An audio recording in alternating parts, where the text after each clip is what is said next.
In the wake of 2 deadly fires in tourist accommodations in Old Montreal, a lot of people are talking about windows, and specifically whether rooms in Airbnbs or hostels are legally required to have them.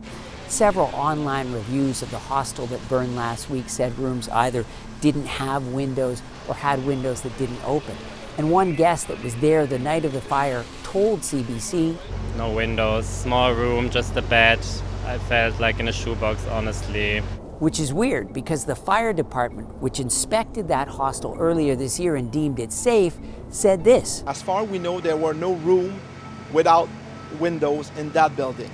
Well, the investigation into the fire is ongoing, and we're still waiting for clear answers on the circumstances.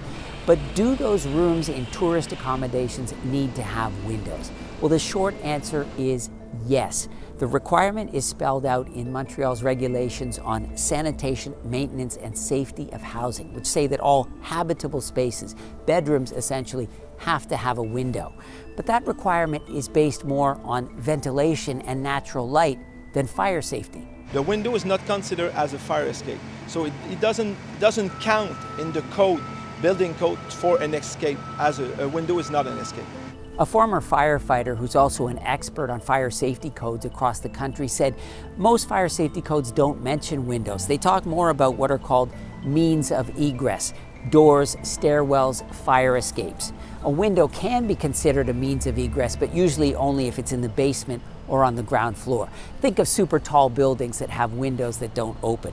But that former firefighter also said that windows on lower floors definitely don't hurt.